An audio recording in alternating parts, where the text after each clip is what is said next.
Good afternoon, ladies and gentlemen. I am Pelshia, moderator for the conference call. Welcome to 5Paisa Capital Limited Q2 FY26 earnings conference call. We have with us today Mr. Gaurav Seth, MD and CEO, and Mr. Gaurav Munjal, Whole-time Director and CFO, and Mr. Amaya Agniotri, Whole-time Director and CTO from 5Paisa Capital Limited. As a reminder, all participants will be in listen-only mode, and there will be an opportunity for you to ask questions after the presentation concludes. Should you need assistance during the conference call, please signal an operator by pressing star and then 0 on your touch-tone telephone. Please note that this conference is being recorded. I would now like to hand over the floor to Mr. Gaurav Seth. Thank you, and over to you, sir. Thank you. Good afternoon, everyone. Welcome to the Q2 FY26 earnings call. Let me start off with giving a little bit of background on what happened in the last quarter. So during Q2 FY26, equity markets remained volatile amid tariff-related uncertainties, persistent FII outflows, and rising geopolitical tensions that weighed on investor sentiment. While sustained FII selling kept market sentiment subdued, domestic institutional investors continued to act as a strong counterbalancing force. In the last quarter, foreign institutional investors recorded net outflows exceeding $100 billion, whereas exceeded $10 billion in outflows, whereas domestic institutional investors' inflows crossed $20 billion. These trends impacted overall market participation, with cash market ADTO declining 16.7% quarter-on-quarter to 39,770 crores, and FNO ADTO on a premium basis falling 13.6% quarter-on-quarter to 55,570 crore at the industry level. Despite this moderation, the industry MTF book surpassed 1 lakh crore, reflecting resilient investor leverage appetite even in a volatile environment. Despite these challenging external backdrop, our focus remains on delivering best-in-class solutions, high-quality customer acquisition, and ensuring a strong lifetime value from each acquired customer. During this quarter, we executed several initiatives to drive relevant and cost-efficient acquisition, including a major SEO or search engine optimization turnaround, enhanced brand awareness campaigns across social and offline channels, and focused engagement events. These efforts led to a 20% quarter-on-quarter increase in new customer acquisition to over 95,000 customers, while our customer acquisition cost reduced by 15%, and the first-year revenue FYR improved by 25%, resulting in a more efficient payback profile. Our total customer base has now crossed 5 million, which is 50 lakh overall customers milestone. Our average daily turnover rose 19% quarter-on-quarter to 2.67 trillion rupees, underscoring robust trading activity. We also accelerated growth in our MTF business through introducing competitive interest rates starting as low as 0.026% per day and expanded universe of eligible securities from 700 to over 1,200 and targeted marketing initiatives. These measures yielded encouraging results. MTF income grew by 22% quarter-on-quarter, and the average client funding book expanded 17% quarter-on-quarter to 364 crores. Our mutual fund AUM increased to 1,647 crore, which is up 4.7% sequentially over the previous quarter. Despite market headwinds, total income for Q2 FY26 remained steady at 77.3 crores, broadly in line with the previous quarter. Marginal rise in expenses was mainly driven by higher marketing and branding investments to strengthen acquisition quality and by higher finance costs linked to MTF income growth. PAT for the quarter stood at 9.48 crore, which was down 18% quarter-on-quarter. During the quarter, we also raised funds through commercial paper to support the MTF book expansion, ensuring adequate liquidity for future scaling. As of September 30th, 2025, our net worth stood at 626 crores.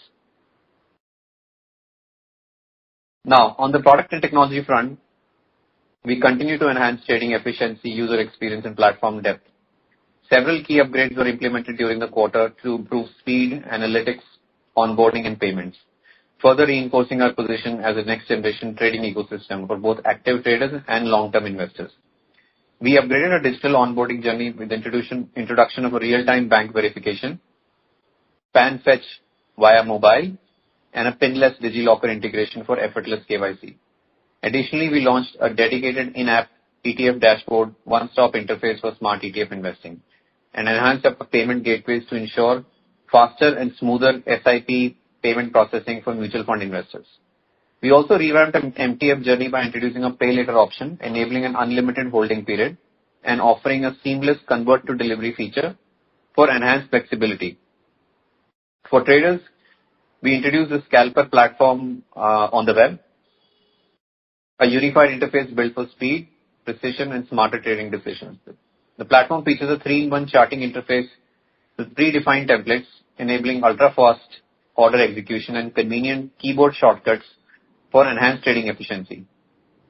We also launched a strategy analyzer on an FNO360 platform, enabling traders to view payoff charts, combine open interest, and break-even insights, along with the Alpha Scan, which is offering 50 pre-built scanners for faster strategy discovery and enhanced decision-making.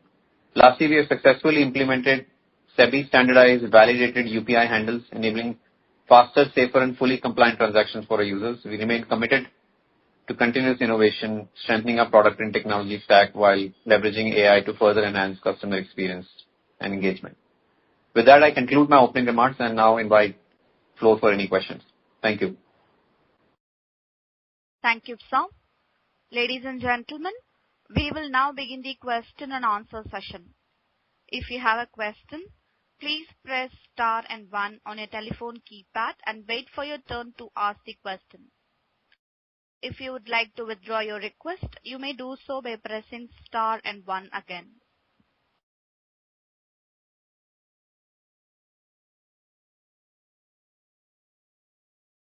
Ladies and gentlemen, if you have any question, please press star and 1 on your telephone keypad.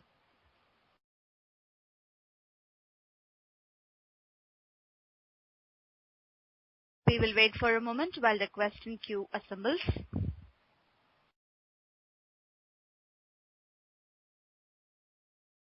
Ladies and gentlemen, if you have any question, please press star and 1 on your telephone keypad.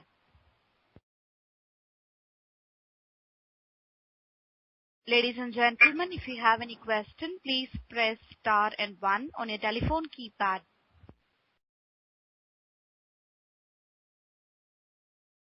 The first question comes from Eid Modi from RV Investments. Please go ahead.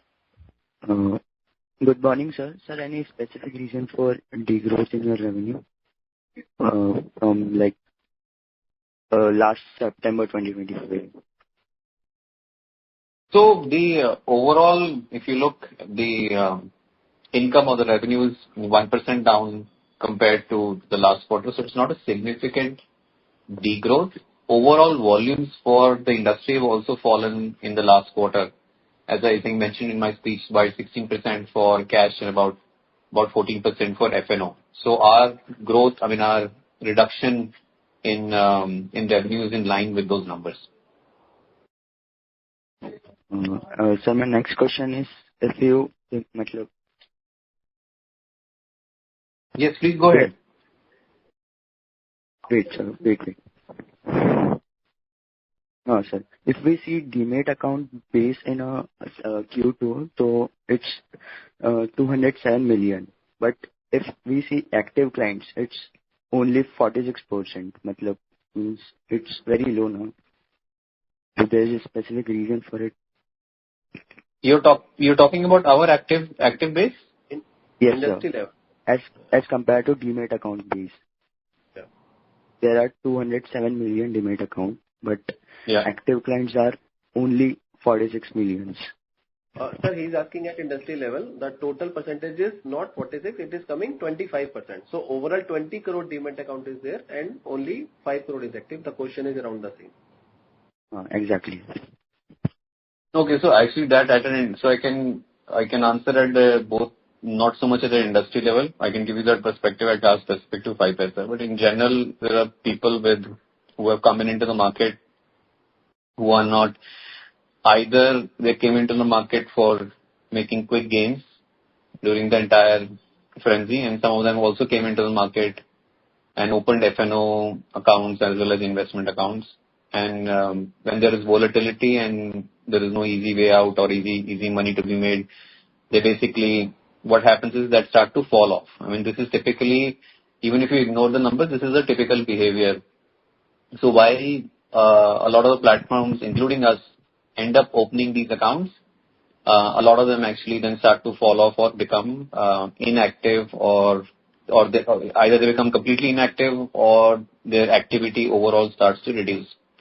And it is only natural, right? I mean, this investing and including trading is a long-term journey. So you have to be in the market for some time. You have to continuously upgrade yourself, and you have to have effective risk management. And that is something that we espouse through all of the sessions that we do, both online. In fact, a lot of investment that we are doing in offline sessions, imparting that philosophy, how to become a better trader, how to become a better investor.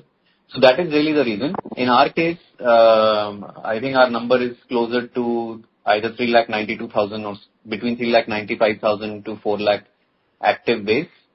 If we compare the number of active clients who are trading, even so, we take multiple metrics. So when we take how many people are active on a single day, who are passing orders, and who are doing on a monthly basis, it is actually almost in line with what was there in Q1. So Q1 and Q2, it's almost in line, and there is a reduction of about 10 lakh orders on a quarterly basis. Over a 3-month period, there's a reduction of 10 lakh orders from these clients, right? So definitely, some part of macro and some part of market has taken a toll on the activity.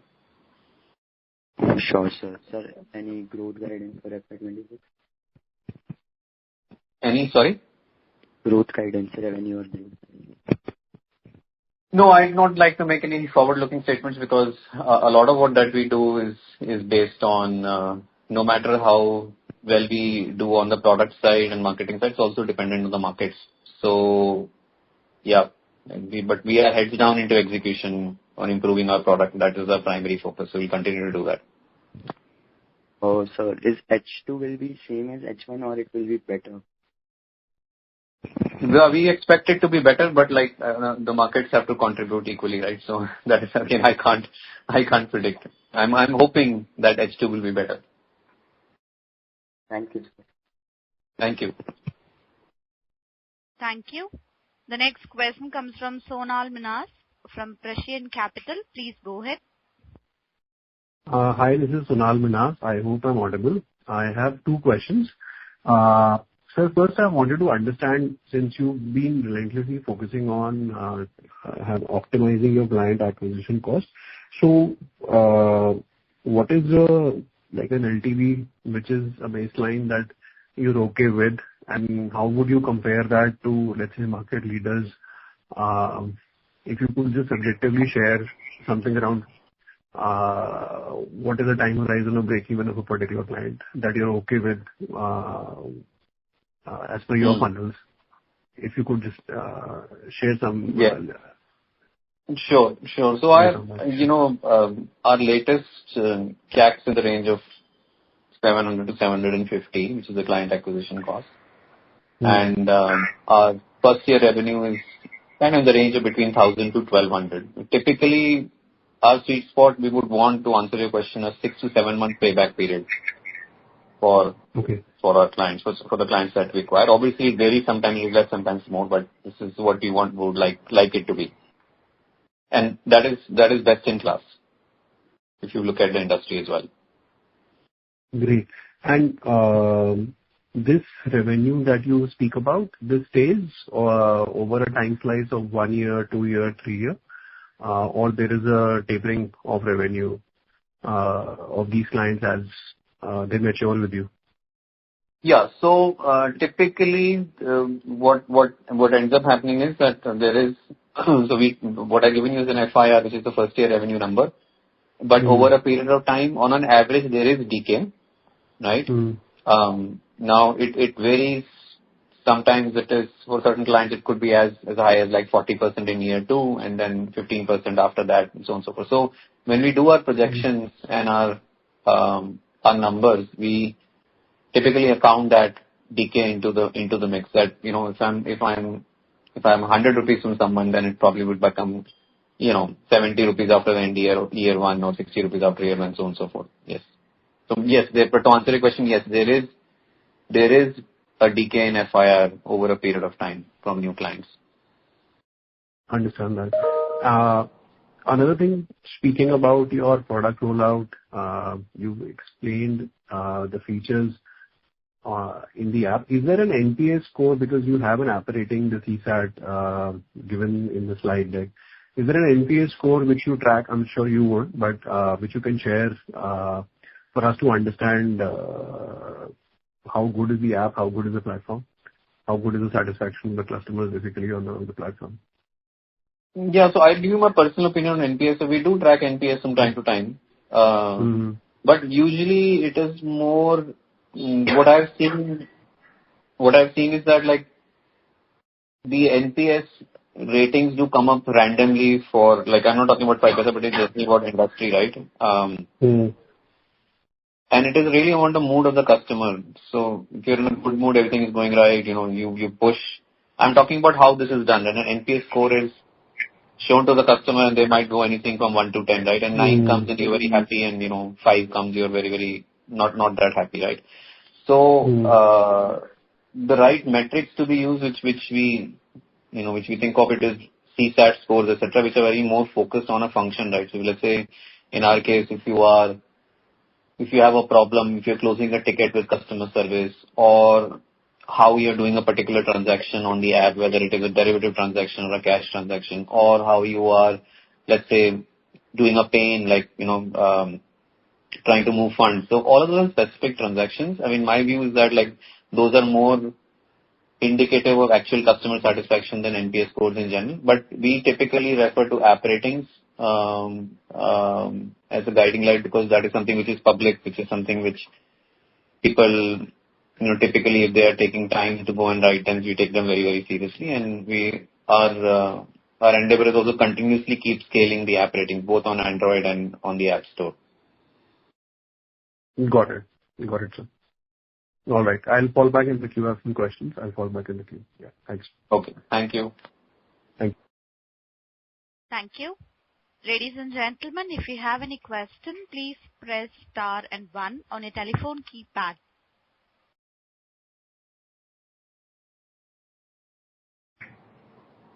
I repeat, ladies and gentlemen, if you have any question, please press star and 1 on your telephone keypad.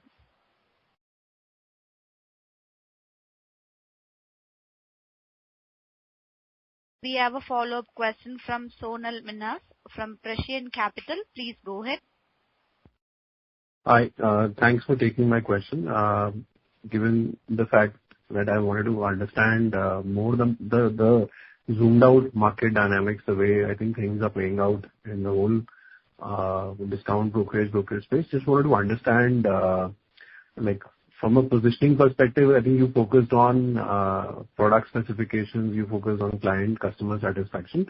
How does, let's say, a customer who is coming in, he or she distinguish you from, let's say, the top 5 other players in the market? And are the product features good enough retention matrices for them to stay put with you? Anything which you can share in regard to retention of customers apart from product or around the product, that will be helpful, just to figure out how you plan to go, given the space is fairly cluttered to my understanding. Yeah, no, I mean, that goes without saying. So yes, completely agree with your statement and observation. Space is cluttered, it's hyper competitive. So I'll give you a little bit of a background. So I think we've been in the space for a very long time. Sure. the fact is that in this space for longer than most players who, the most common names that you see now, who have really come up after, post-COVID, when there was this whole market expansion and the demat accounts went 10x, whatever, right? 20 crore demat accounts and so on and so forth. So we have a legacy. We know this space very well. There is definitely, so there are two aspects to this business as I see it. One is obviously awareness, right? So unless you are aware, you won't go and download 5Paisa or for that matter any other app. So that is something that we definitely have to raise our profile on from an awareness perspective, which is a combination of brand, marketing, and so on and so forth. And we'll be making a lot of changes and investments in that area. So people start to identify, not that they don't, but the newer people start to identify with the brand, etc. Now, on top of that, I think the major thing is even if you get a customer to the app or to the platform, in this space, I believe, it is very, very important to have a great product. And once you've experienced, and when you have 10 other options or 5 other options, the retention is a direct function of two things in my mind. One is pricing, where you would, it's already discounted. So a lot of players out there are anyway discount brokers or zero brokers and so on and so forth, right? So there's not much to do there. So the second thing becomes product. So when you are, especially if you are a power user, and our focus has been on power users, right? So people who are in the market who are serious traders and serious investors, they know 5Paisa, or at least once you experience the product, they know that, this is a place you can stay. In terms of the feature set itself is concerned, it's very, very, it's complete from a product standpoint. And we continually build that because it is always work in progress. In this space, it's never, you can never say that, look, you are completely done. And we've done a lot of work over the last 3 years, and it continues in terms of completely upgrading our tech stack, changing our user experience, and so on and so forth. You will see a lot of changes coming in next year as well. So our strategy definitely is to raise awareness, but it's also more so that once people try us, they want to stick with us. Some of the features which are available are definitely best in class, definitely on the brokerage side, which only very few of our peers are offering. So if you're a serious trader, 5Paisa does offer you the entire set, which a novice trader might say, okay, I can go get it somewhere else. But if you're a seasoned guy, you would get it in 5Paisa. Understand that. And where would that show up in terms of matrices that are available to public market investors like us? Like if I were to just triangulate that with data. So just trying to figure it out. That doesn't show up separately in terms of numbers that we publish, unfortunately, because we would publish our customer numbers, and we'll publish our revenue and the financials and what we've acquired. But typically the metric I can't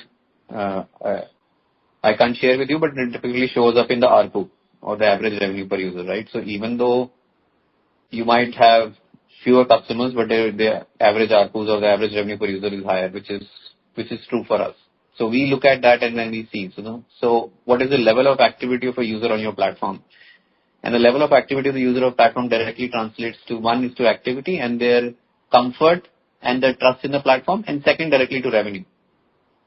Because you could onboard. Please go ahead. Yes, sorry, go ahead. No, I'm saying that you could onboard and then somebody else had the question. You could onboard and then they go dormant. So that doesn't mean anything, and that will show up in your average revenue per user. Sure. So your broking and allied revenue divided by active users is a good, like a top of the funnel number that somebody can track, basically, just to triangulate with others, because not many people share ARPU in this industry, publicly. So ARPU Yeah. calculation is actually very easy. You need to add other income, because other income includes, I understand it includes float income, but ultimately it's a part of income. I mean, which Yes.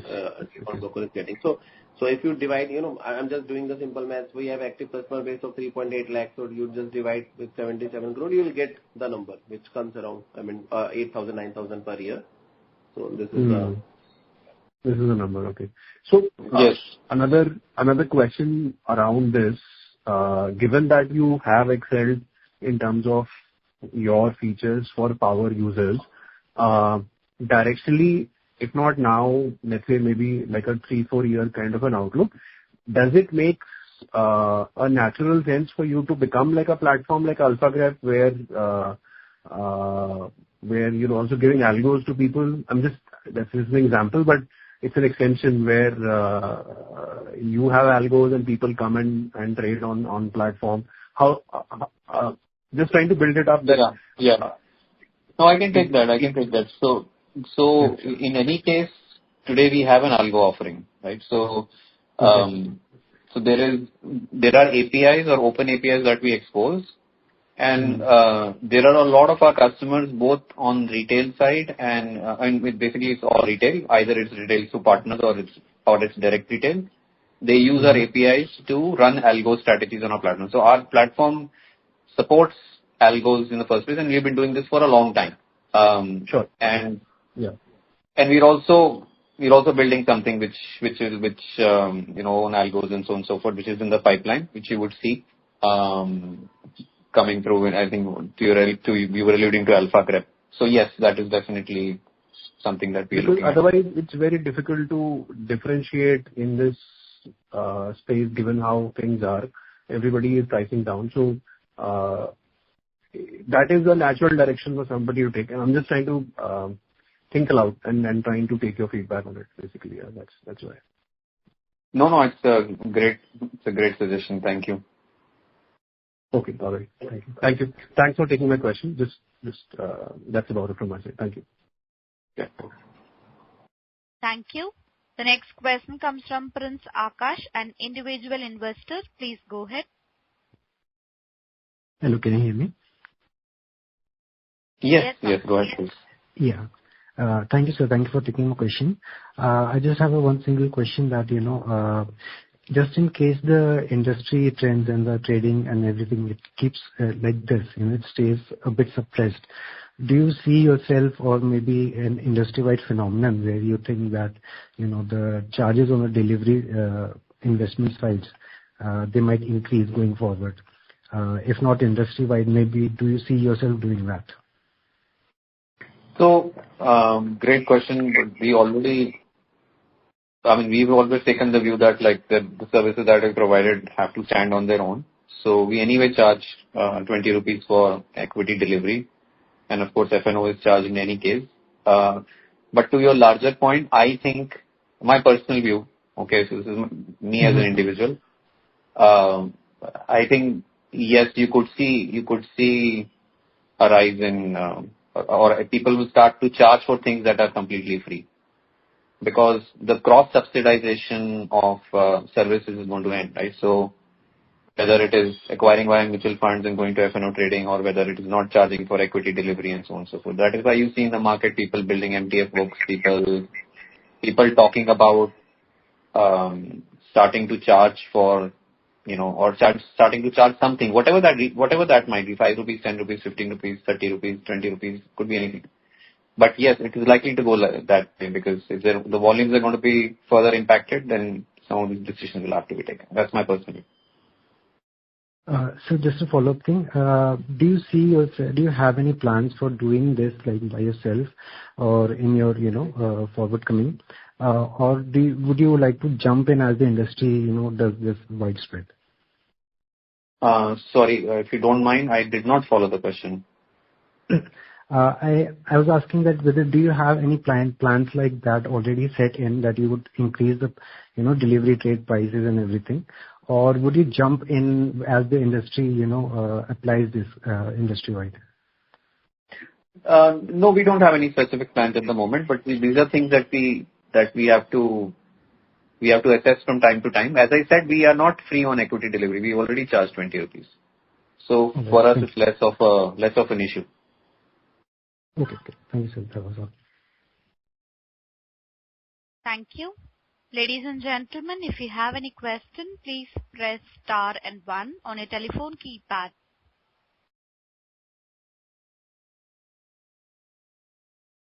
The next question comes from Chinmay Neema from Prescient Capital. Please go ahead. Good afternoon, sir. Sir, I just wanted to follow up on the previous question about the dormant users. So, behaviorally, are these people who you expect to start trading again once broadly the environment recovers and trading activity starts? Or are these people who could have also moved to new apps or who could have stopped using the platform, and then you'll have to, they'll bear new customer acquisition cost before you can expect revenue from them? So it depends on there is no plain vanilla broad brush answer to this. Typically, why people go dormant, there are a couple reasons. One reason of dormancy is that it is very genuine. For example, you have some kind of a financial constraint and you're not making returns in the market and you have to deploy capital. And we've heard this client feedback ourselves where they have no problem with the platform. They are just kind of constraining their trades for a while. And as the markets recover or their financial situation or liquidity situation improves, they come back with full force. And that quarter is a great user, and we get that feedback all the time. So there is a certain, I don't know, I can't say what is the percentage of that, but there are people who are, so these are the people who eventually recover, right? So they go dormant, but the dormancy is not permanent. So they come back. Then there is a second category of users who don't know what they are doing. And they, as I said, they entered in a frenzy, especially in trading, and maybe they didn't make some losses, so they want to just kind of step back from the market, reassess situation and learn and come back again. So those are the ones who are likely to go permanently dormant for a while. And then there is a third category of people who would go for other apps because the pricing is better or they like the product better. It is equally possible. So from our perspective, we continuously poll clients whenever we see sort of unusual dormancy beyond certain norms, and then we try to incorporate, like if it is a pricing suggestion, then we see if it makes sense or not. But if it is a product suggestion, typically we almost 9 out of 10 times act on it, and we put it in the roadmap. If that feedback is being received from multiple customers, even if it is a great feedback from one customer, we act on it because we don't want people to leave and go for other platforms. For situations where I have no issues and my liquidity situation doesn't permit me to invest in the market, so that's why I'm dormant. And that happens also on mutual funds because people pause their SIPs for a while and so on and so forth, which is natural behavior. It's nothing to be concerned about. Sure, sir. Got it.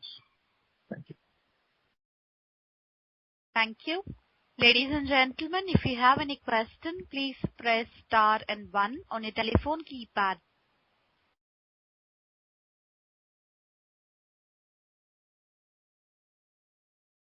The next question comes from Vidut Dayal, an individual investor. Please go ahead. Hi, Gaurav. Am I audible? Yes. Hi, Gaurav. So, I've been watching the company for a while, and the product upgrade cycle happened with your predecessor. So I think it's almost 2 years now. So the question I had was that are we trying to catch up with people who are ahead of us, or are we trying to exceed them? So there are at least 4 companies that I see, Angel, Grow, Zerodha, and Dhan, which are, I think, at least 20 times our size. So you have an ambition to be a top 3 or a top 5 player. So how do we expect to catch up? Okay. So, yes, you're right that some of these upgrades have been happening even before it's not that we started this year. So I think there are 2 parts to it. One part is the core tech transformation because we have had also in some cases, certain technologies which are proprietary, like our OMS, RMS, and certain things on the front end, like a Flutter upgrade and so on and so forth. Those had to be done. This is hard work. It's not easy that you can do it in a day. So those are things that have been completed. I think last year we completed a complete move to Flutter, and right now we are in the midst of kind of replatforming our core system, which we expect to conclude and finally do the transition sometime in next quarter.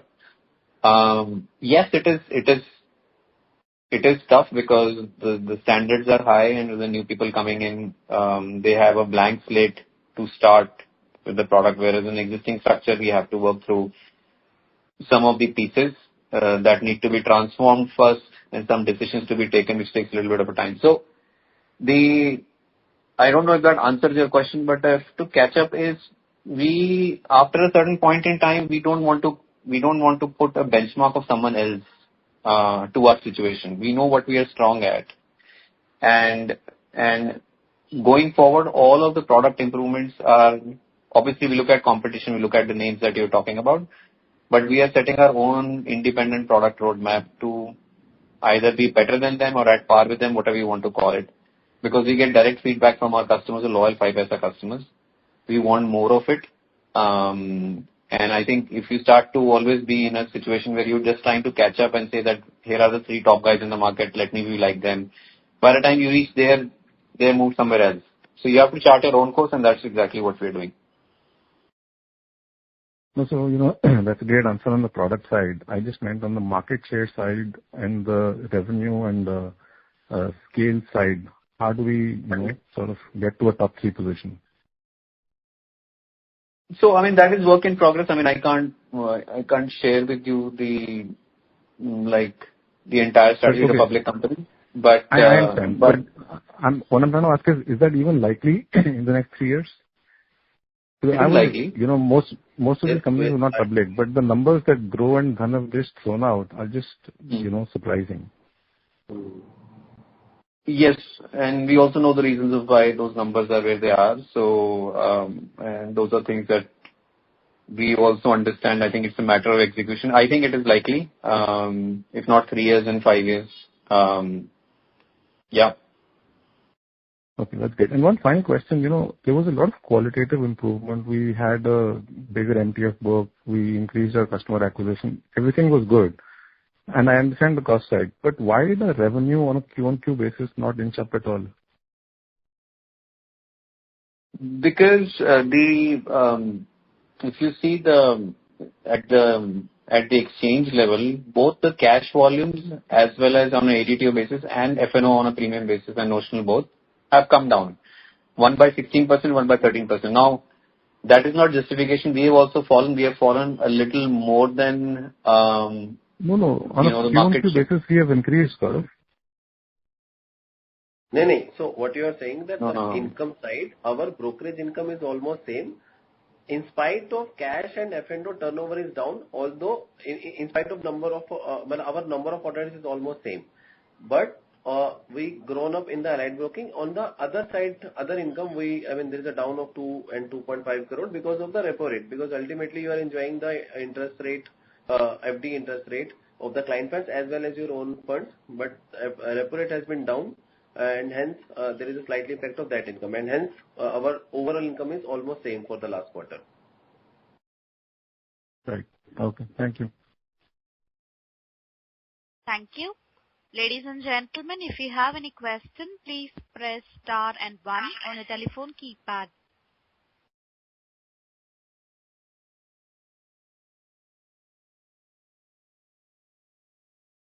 Ladies and gentlemen, if you have any question, please press star and 1 on your telephone keypad.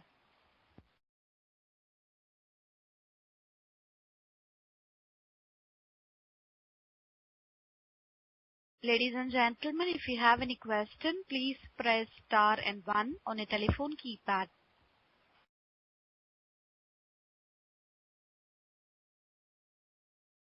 There are no further questions. Now I hand over the floor to management for closing comments. Thank you, everyone. good bunch of questions got us thinking. Thank you again for joining the call. And if you have any additional questions, there is a email ID enclosed that you can reach us and we can converse. Thank you. Yeah. Thank you, everyone. Wish you a very happy Diwali and happy. Yeah. Thank you, sir. Good. Ladies and gentlemen, this concludes your conference call for today. Thank you for your participation and for using Doorsaba's conference call service. You may disconnect your lines now. Thank you and have a good day. Thank you. Yeah.